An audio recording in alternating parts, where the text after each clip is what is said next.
Good morning and welcome to the VolleyPod. How are you today, Todd? Davis, everything is going well here. How's the family? What's the latest? Doing great, doing great. Took Charlie away from the mom, not in that way, but literally just about 5 minutes away from the mom for the first time in her life, in the baby's life. And the mom got to get some rest. The mom's name is Emily, my wonderful wife. For the first time, and it was a little traumatic for Emily. A little traumatic for Emily? How was Charlie? Charlie was fine. Charlie slept okay. the whole time. But no, it was just, she's doing wonderful, and every day is a new little thing. I can't say that it's all easy. I do love her dearly, but it is a challenge. But I love it, and I love her dearly, so it's wonderful. Awesome. Yeah. Awesome. So all right. Well, we're presented here by the Art of Coaching Volleyball, and you ready to get going today? Ready to get going. So you're on the skill of the day. So what do we got going today? Skill today. We are talking about the one set, quick set. Okay. So this is one that, there are times when I teach it and times when I'm a big fan of a slower middle attack. Right. Right now we've been in a phase the last couple of years in my high school program where we're teaching the one to our varsity team. Okay. And I guess the first thing I want to do is provide some context. Like, hey, when do you teach the one? Because I see some kids practicing this set, and it's never bad to experiment. Right. But when is it time to teach the one? Right. And so that's the first thing. And for me, the time to teach it is when your team can begin to pass free balls to target consistently. Okay. If they can't do that, then you're going to be wasting a lot of time. Right. And so it's not really worth it. When you get to the point where you can pass pretty consistently a free ball, then it's like, okay, well, hey, now we can start putting some pressure on the other team with some speed.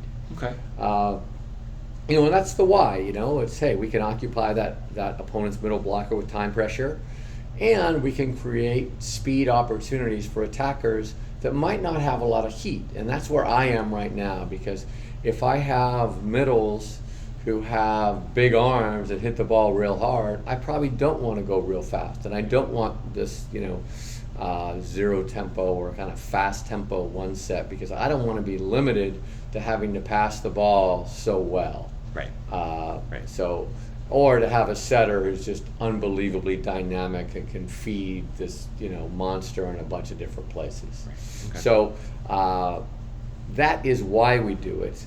And then the why we shouldn't. Like I said, if we have a attacker with a great arm, then I don't want to necessarily go super fast. I want to slow things down so I can set her when we pass 12 feet off the net. Right. Great point. Mm-hmm. And then we get into the how. Okay. And I have a little routine now, and I want to go through that a little bit. It starts with setter contact. Okay. And I watch setters, set ones. And hey, I'm a beach guy, although I was a bump setter because I was kind of in that generation. Mm-hmm. But I'm not a fan of the deep dish setting the one. So for me, I don't want it to be setter dependent on them holding onto the ball. So I want the ball coming out of the setter's hands quickly. Yes. So we want a firm touch with the setter. So it starts with that. It starts with a firm touch with the setter.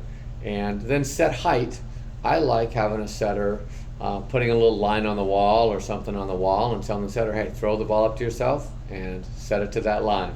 And you can do that on your own, and you can do, do 50 before practice. When you've got 50 and it doesn't take you very long, now it's time for you. Yep, you're ready to set a one. Right. So as long as your setter can do that and your kids can pass some free balls to target, you're ready to go. Okay. I like that. So it starts with setter contact, set height, set location. We try to give them simple rules. If the setter's on the net, you set off. If you're on the net, you set straight. And straight, we define straight is to the location of your four set or go set. So if you're setting that, let's say 3 or 4 feet off the net, whatever your location is, is you're going to be facing there. So if I'm 5 feet off the net and I'm setting a 1 for me, it's probably going to be 4 feet off the net because I'm going to be squared to my 4 location.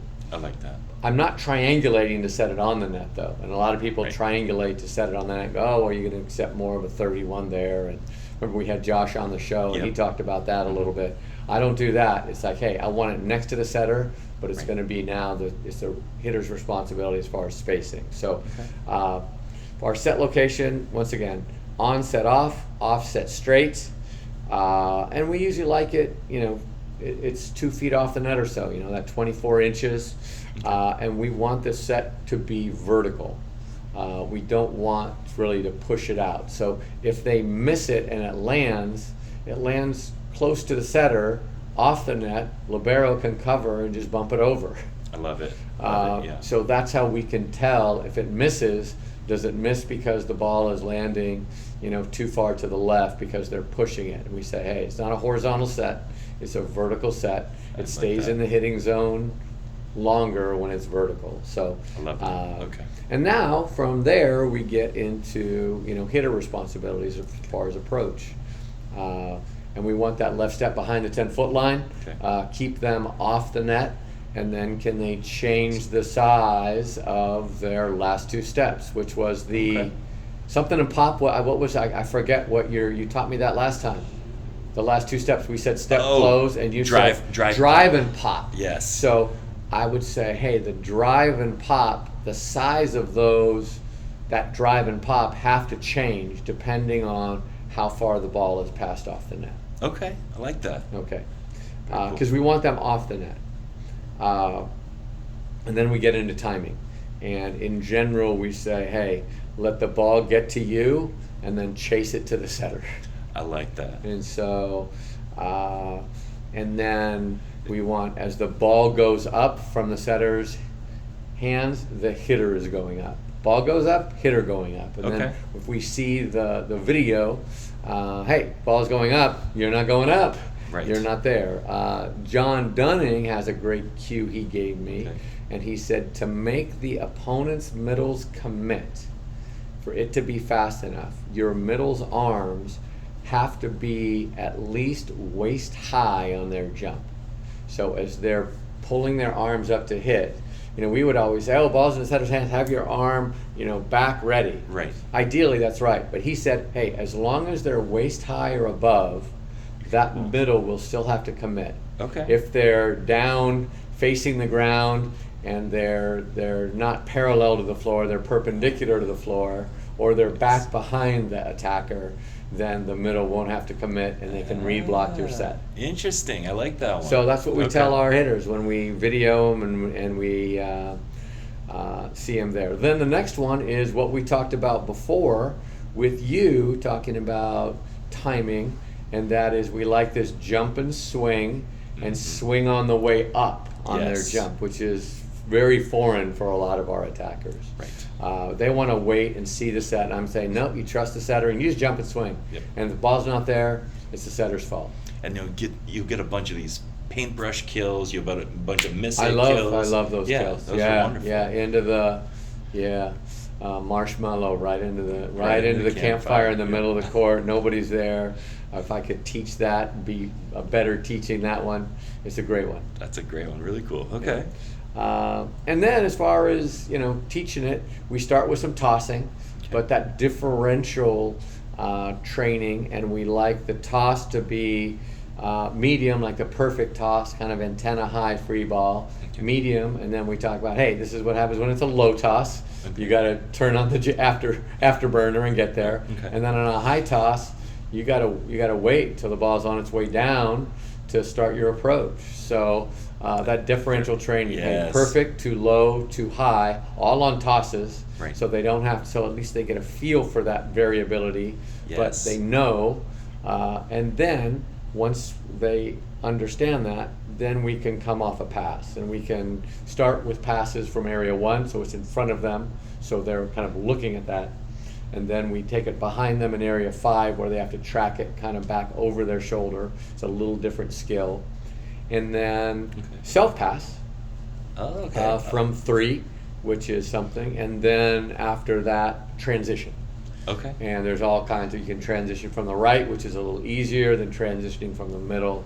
From the left is the toughest, and we talk about those 4 steps off, 3 steps back in transition.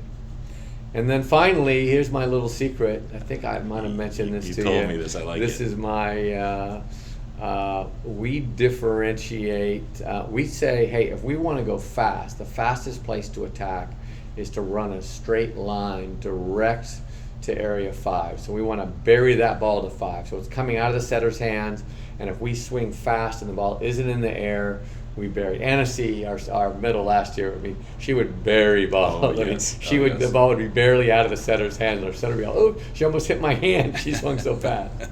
And so she would just bury it there with her hand. So that's the fastest one. But what if we want to go to area 1 and we want to, there's a, huge, we're playing these left-siders, last week, and there are these big kids who are in bunch, and we don't want to hit into them. So what if we want to hit to 1? So we call that set a little different than a 1. We call that a yes, and we push it out about 8 to 10 inches. So then it becomes a slightly horizontal set, and we predetermine our swing to area 1. I like that. So if our hitter's calling yes, it's going to 1. If we call 1-1, it's going. Hopefully, people aren't scouting us and picking that up. But if you hear yes, hopefully no one listens to this. No, I'm just kidding. No, but that's awesome. There's so many great ideas. I have 2 quick things. A, what about topspin? Do you care about it? Do you try to get them to hit topspin, or do you try to get them to hit more of a flatter ball, the middles? Swing fast. Swing fast, whether you get topspin or not. Swing fast. Okay, that's kind of what I say too. Swing fast, and I think at that point, some kids have natural topspin, some don't. Yeah. And AOC never did. Right. We were working with her for her whole career, trying to hit a ball, and we finally got her a little better. But I don't think that is. I think for a pin attacker sitting out of system, it's huge for me, that shape and spin. Right. For the middle, it's nice if they have it, I think. Right. But if they don't, we don't spend a lot of time on it. I think, getting the timing and getting the space and time is more important. But I think it's a great point. Yeah, and I think there's more times in the middle where you're running by the block versus having to hit above the blocker. Yep. So that was one question I had. And then I have 2 quick things that I'll give our listeners for developing what I call what you were just talking about the quicker touch on the quick. Like, I call it the tap touch. I don't know. What do you call it? I just say, hey, get it out of your hands. Get it out of your hands quick. Get it out of your hands. I like that tap touch as a name, so it's good. Yeah, I like that. And the one thing that I've done with just a little bit of success is have the setter do a double axe handle as the set. So it's tomahawk. A tomahawk. So it's like a full rebound action. Because that's the point of the tap touch, right? Is so that there's no timing issues within the hands, right? It operates as a full rebound. So I've had them just do a little double axe handle. Interesting. I like that. And it actually experiment. That's interesting stuff. I like it. And then the final quick one is just not even hitting off of a setter, hitting the pass.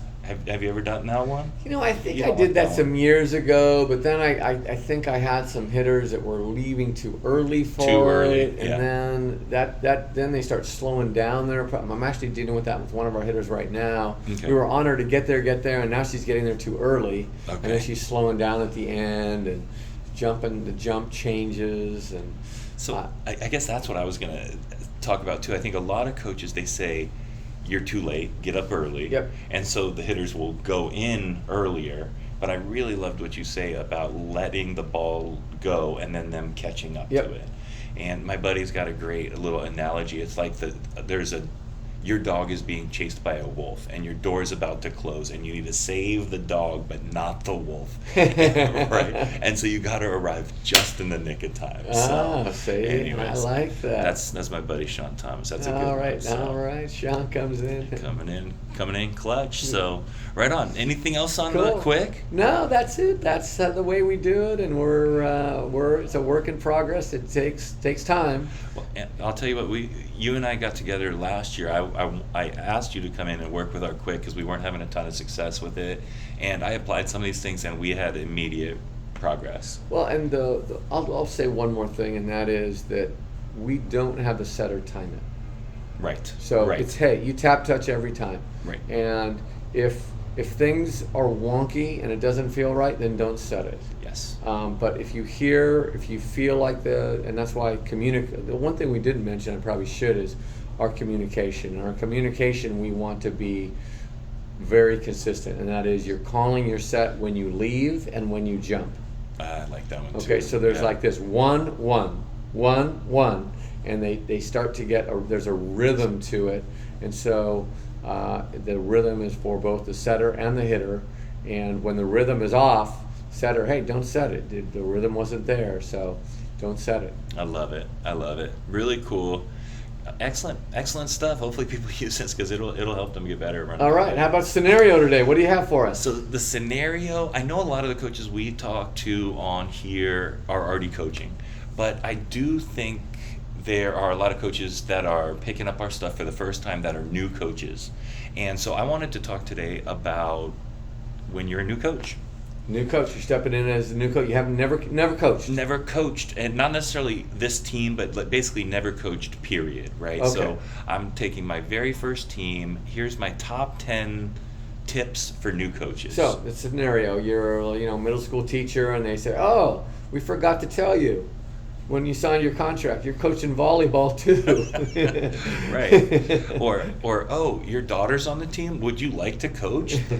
We got a really good sort of top 15 team in the county this year, and right. We don't have a coach. Or there's nobody. Your coach just quit. Nobody's there. They don't have a coach. I don't know if we're going to have a team. Right. And so this happens all the time. So I wanted to give coaches 10 things I wish I knew when I was starting out, and I think these are all right. Where do you start?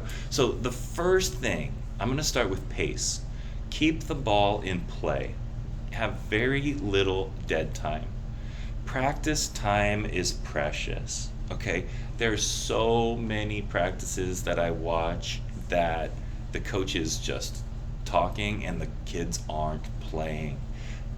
Pace is not only how quickly the ball is put into play, but it's also the pace of how quickly you transition between drills to water break, how much of the practice you use, right? So we want a fast-paced practice, and this has been one of my simple secrets to success. Like, I'm not that great of a coach, but my kids will play more volleyball in practice than your kids. Is not really, but that's sort of the idea right. that I like I mean, to have. You have it's a bedrock philosophy. Hey, keep the ball in play, keep kids moving and playing. Right, absolutely. So that's one, pace.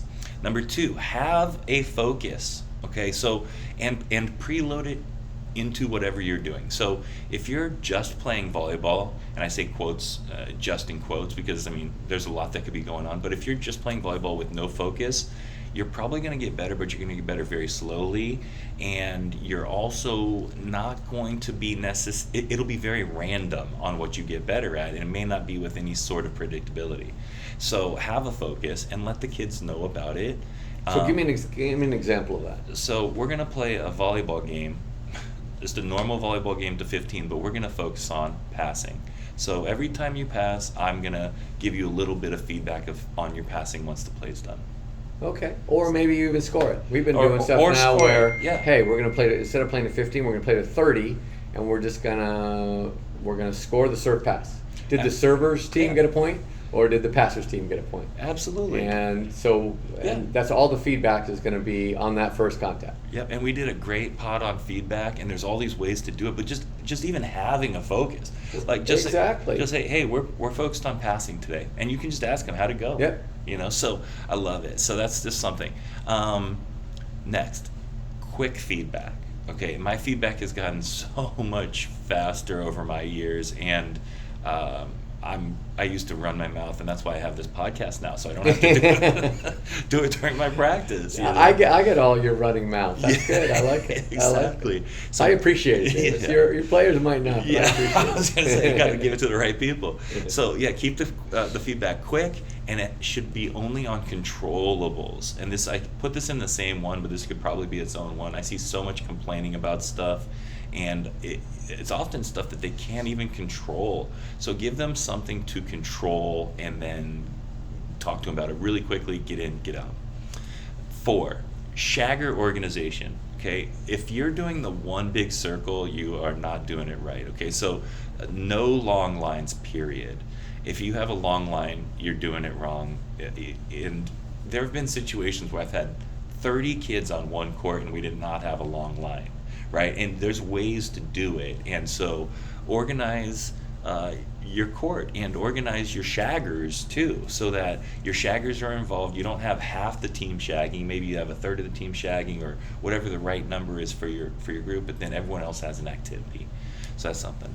5, encourage positive behaviors. If you don't know how to teach the skills, it doesn't even matter. If they get a good one, say awesome job and get pumped up, and then guess what? You're coaching, and that kid is getting better, and they'll get more of those just by you saying great job. Yeah, thanks. I love it. Simple stuff, right? Oh, this is an awesome one too. If you're just getting into coaching, coach pursuit and good tries. Okay, great try is an awesome feedback. It's an awesome piece of feedback. Great try, way to get your arm back is even better. But if you're only saying good job when they're making good plays, you're missing out on a good opportunity.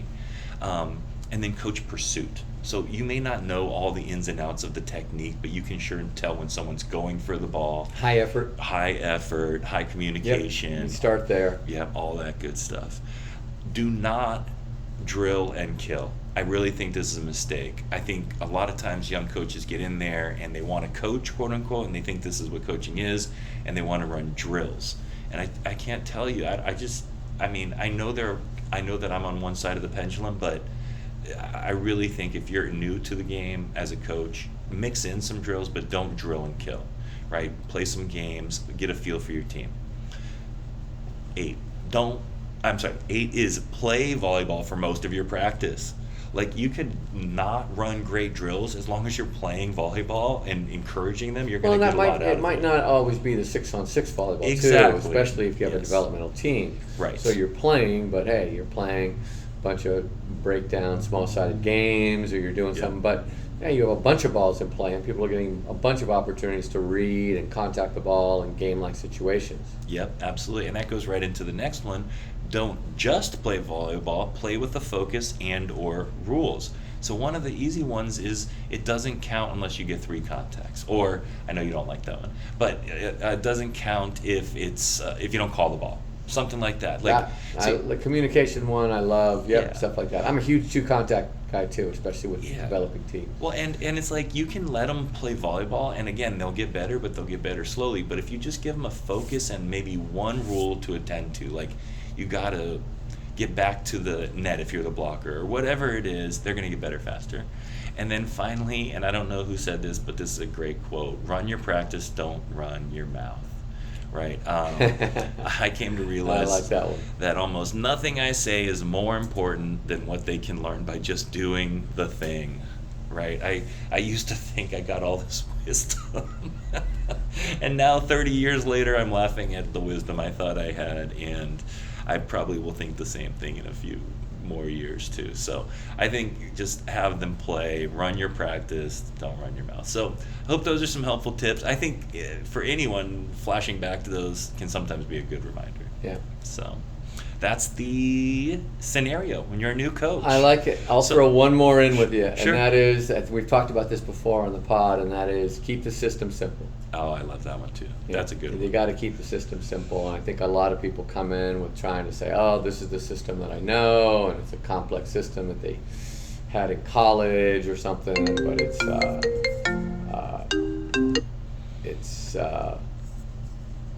doesn't work.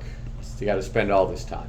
Yeah, absolutely. So that's my 10. So what do we got for the videos? Videos, we have 3 great ones, and it's funny. A lot of them, I use bunch of the same guys I really love. And the first one is a quick hitter from Jim Stone, and he just has great video of middle attacker hitting the ball, 0 tempo, right out of the setter's hands, slow mo, 3 minutes. So it's easy to show your players, this is what it looks like. This is the model to copy. Love that. So they see it. Second one is Kerry McDonald, a guy that I met who is a Canadian coach who works with both their national teams as their kind of coaching consultant for the men's and women's national team in Canada. Okay. And he was a college coach up there, and he has common middle attack issues and remedies. That's a good one. That sounds like a great one. Yeah. Space and time, he talks about. He doesn't just have the one set there. He talks about the other middle attacks as well. But can I real quick? So if you could pick two of these issues just from your mind, not necessarily from the video, what would you say? The first one would be making sure we keep the hitter off the net, because the hitter's running to the net. So we would have spacing. Yep. And the second one, and these are both hitters. Right. I'm thinking if we're going from a hitter's perspective. Right. And the second one is to jump and swing. Don't wait for the ball. It's the setter's job to put the ball there. Yep. If the ball's not there, it's the setter's fault. I honestly think I would have said two basically the same. Okay. Yeah, so that was interesting. I was trying to kind of guess what you would say there, and then those were mine too. I just see everyone jumping so tight all the time. Yeah, it's tough for them to stay off the net. They don't trust. They can get that arm going. We do that. A lot of it is a coaching issue too. I think we teach kids how to. Kessel's always saying, hey, don't start any kids hitting around the net. Yes. Start them at 10 feet. Start them at 20 feet. So it's part of it. I look at it and go, hey, they're running the net because we've taught them that. Right. Yeah, absolutely. We let them do that. Good point. And then the third one is one of my favorite drills, middle versus middle. So it's back row attack only. Okay. Or, we say, hey, you have to have a down ball from the back row if we don't want it to be. This is Ray Bouchard at Kansas. Okay. And he has, the middle's blocking the back row attack, and then they're in trans. Okay. And so, hey, can you take a back row attack and control it? And then get into trans with your middle. I love it. Awesome. Very cool. Very cool. So all those videos will be unlocked for people to check out on Art of Coaching Volleyball. They'll be on the site, and then that takes us to the final piece, and that is the resource. What do you have for us? The resource is not specifically volleyball, but again, an excellent resource. It's called ProjectPureAthlete, and it is a group on Instagram that is basically focused on trying to get people to jump higher. And really, it goes into a lot of the technique about jumping, which is I really like it. So some people talk about jumping from like a plyometrics or from a strength standpoint. Right. The reason I like this guy, and it's actually two guys, and I'm not sure of their names, but they both work all the time on the site. But it's all about technique, and it's very actionable, right? So you could actually apply these things and jump multiple inches higher today. Wow. Which is not. Give me an example. Do you have an example? Absolutely. What do you? So here's 4 quick takeaways. Most people could be jumping higher with technique work. So that's takeaway number 1. And we don't think about it like that way. We think athletes, jumpers are leapers. They're just natural. Right. And that is partially true. I'm probably not going to jump 45, but I could jump 30. You know what I mean? No, I couldn't, but someone could. No, a simple takeaway is stay upright.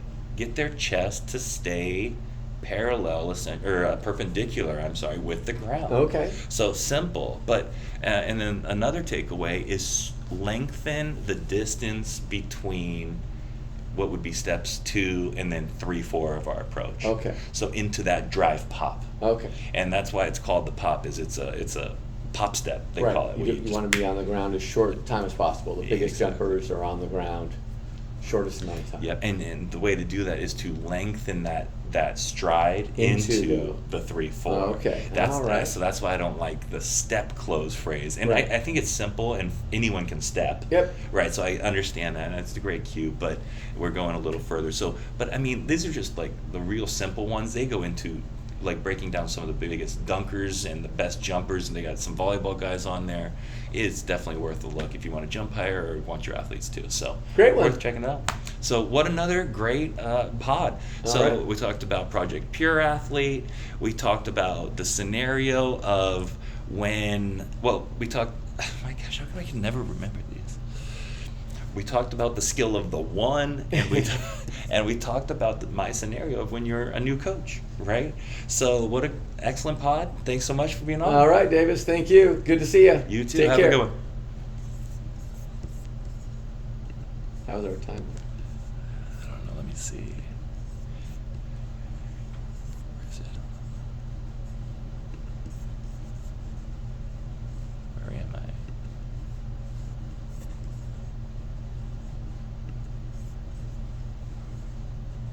Where are you? What are we here? Oh, shoot. So we may need to do a minute or two again here. Or maybe just a Were you few. over? Yeah. We got to get maybe a little timer we put here, because if you don't have it up on your computer, it's easy for us to go over. Yeah. I'll take care of that. We started adding our little 2 cents on each little part, but it's fun. No, I don't think the listeners care if it's like a few minutes over, but it's still ideal for us to keep it. Yeah, no, I think it's cleaner. It's cleaner to keep it under, there. and you don't have to do any more work on it. I just think it's better to do it. Just time. Just put a little timer out here. Yeah, for sure.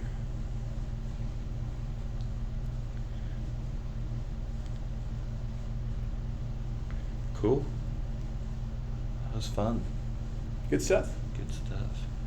I was thinking, do you think the next time we meet we should try to get a couple more than 2, or because your season's going to be busier, or not? The one thing is, in 2 weeks, I'm going to be gone. Okay. So we go to the Arizona tournament. Okay. Simple, but and then another tip, like the step close phrase, and I think it's simple and anyone can step. Yep. Right. So I understand that, and that's a great cue. But we're going a little further. So, but I mean, these are just like the real simple ones. They go into like breaking down some of the biggest dunkers and the best jumpers, and they got some volleyball guys on there.